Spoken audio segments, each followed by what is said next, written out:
Сәлеметсіңдер ме, құрметті оқушылар? Бүгін өтетін тақырыбымыз квадрат теңдеулер және олардың түрлері.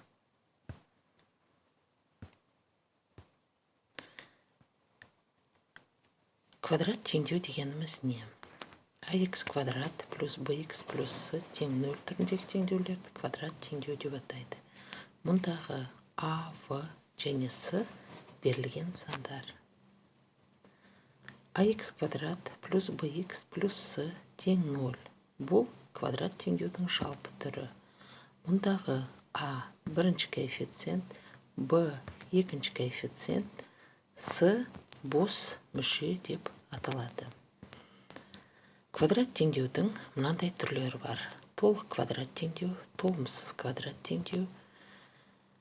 Толық квадрат теңдеу дегеніміз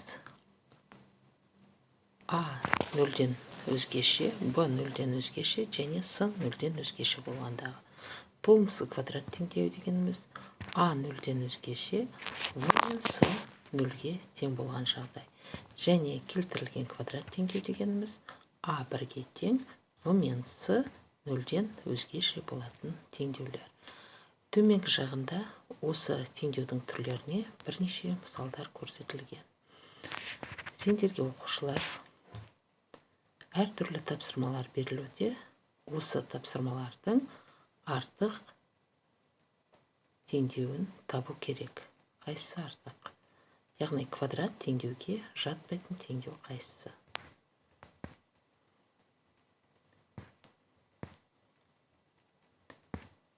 Яғни міне артық теңдеулер өз-өзіне шығып кетіп жатыр. Квадрат теңдеудің коэффициенттерін анықтап жазуымыз керек. Біраз уақыт беремін.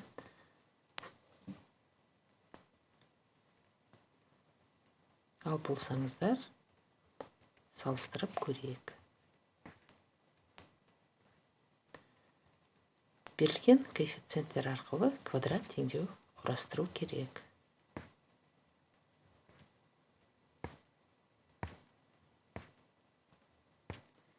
Сәл уақыт беріледі. Енді оң жақтағы дұрыс жауаппен теңдеуімізді салыстырып көрейік.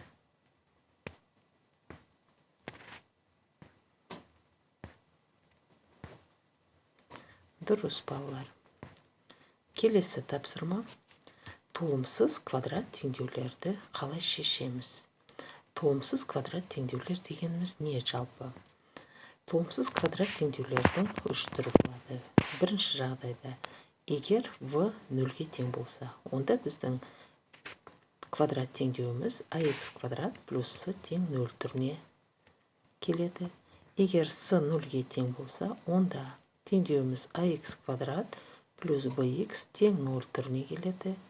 Ал егер v да c да нөлге тең болса, онда теңдеу ax квадрат тең 0 түріне келеді. Бірінші жағдайда теңдеуді қалай шешеміз? Теңдеудің сол жақ бөлігіндегі c теңдеудің оң жақ бөлігіне өтеді. Сол кезде теңдеу ax квадрат тең минус c түріне енеді. Екінші, теңдеудің екі жақ бөлігінде a-ға бөлеміз. X квадрат тең минус c бөлінген a түріне келеді. Егер минус c бөлінген a оң болса, онда екі шешімі бар.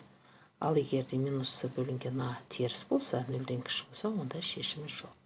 Екінші жағдай, c нөлге тең болған жағдайда біздің теңдеу ax квадрат плюс bx тең 0.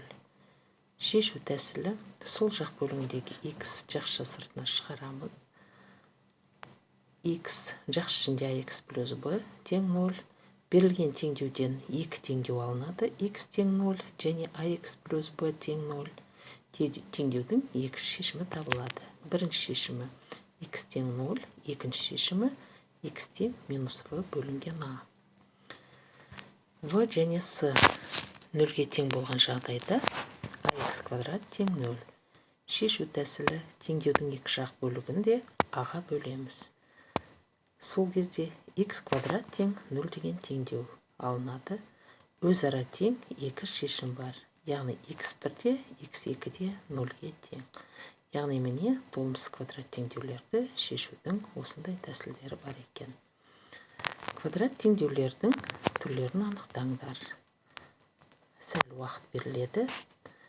Оң жақтағы 6 теңдеудің ішінде қайсысы толық, қайсысы толымсыз, қайсысы келтірілген теңдеулер. Енді болсаңыздар, жауаптарыңызды тексеріп көрейік. Яғни бірінші теңдеу келтірілген, толық және екінші теңдеу толымсыз, үшінші теңдеу толымсыз, төртінші теңдеу толық, бесінші теңдеу толық және алтыншы теңдеу келтірілген квадрат теңдеуге мысал бола алады екен. Енді әрбір топқа мынандай есептер беріледі. Осы берілген теңдеулерді шешу керек. Екінші тапсырма. Квадрат теңдеулердің коэффициенттерін жазыңдар.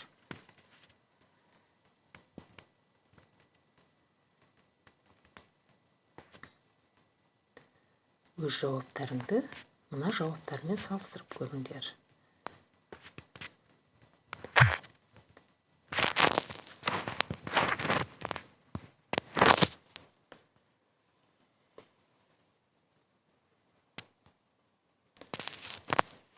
Бірінші квадрат теңдеудің коэффициенттері 5, 0, 9. Сіздердің жауаптарыңызды дұрыс деген ойдамын. Екінші квадрат теңдеудің коэффициенттері 5, 1, 0. Үшінші квадрат теңдеудің коэффициенттері 5, 1 және 4.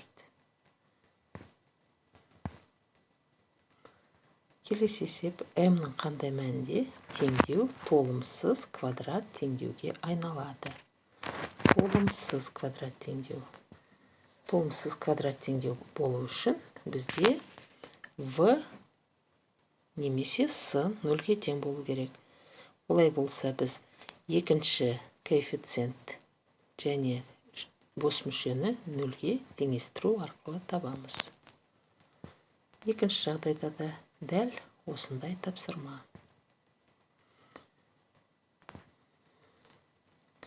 Келесі оқушылар, сендерге теңдеуді шешу. Дәптерлеріне осы теңдеулерді жазып алыңдар және шешіп бір-бірімізді тексереміз.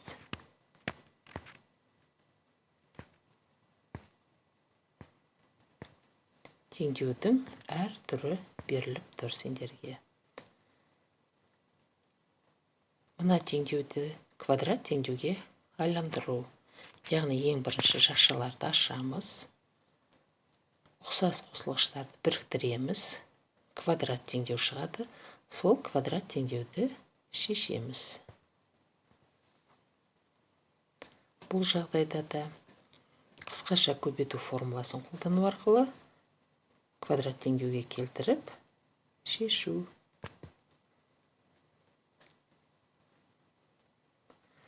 Жарайсыңдар, балалар.